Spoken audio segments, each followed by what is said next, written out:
क्वेश्चनला in the table below write the names of the points in the interior and exterior of the circle and those on the circle. तर बघा तुम्हाला interior point लिहायचे, एक्झिटेरियर point लिहायचे, circle वर जे point आहे ते लिहायचं. सोपं आहे एकदम. काय एक सर्कल दिलाय तुम्हाला, बघा इथं सर्कल दिलाय. आता पहिल्या याच्यामध्ये दिलंय की points in the interior of the circle. तर त्याच्यासाठी तुम्हाला सगळ्यात पहिले माहिती पाहिजे इंटेरियर म्हणजे काय.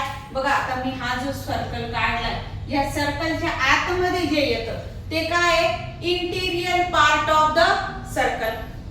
सर्कलच्या बाहेरच्या पार्ट वर जे येईल त्याला काय म्हणायचं, एक्झिटेरियर पार्ट ऑफ द सर्कल. आणि तिसरं दिलंय का, पॉइंट्स ऑन द सर्कल. ह्या सर्कलच्या याच्यावर जर काही असलं ते काय राहील, सर्कलच्या पॉइंट वर राहणार आहे, पॉइंट्स ऑन द सर्कल. मग बघा इथं सर्कल दिलाय, पहिल्या याच्यात लिहायचं इंटेरियर. मग इंटेरियर कोणती पॉइंट आहे सांगा बरं.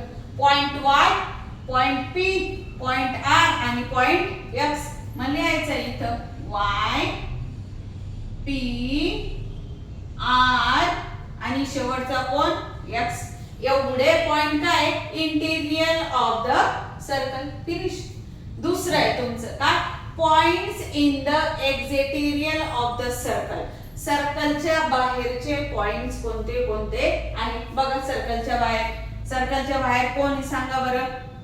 तुमचा कोण आहे, पी तर सर्कल वर आहे आणि एन पण काय आहे, पी आणि एम काय सर्कल वर आहे. बाहेर कोण आहे तुमचं, डब्ल्यू एन आणि झेड.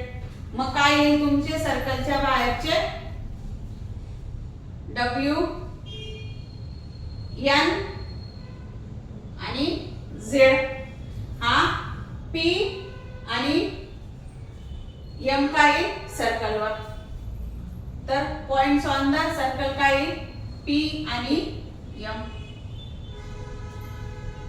बस सिंपल आणि सगळ्यात सोपा काय होता, हा प्रॅक्टिस सेट होता.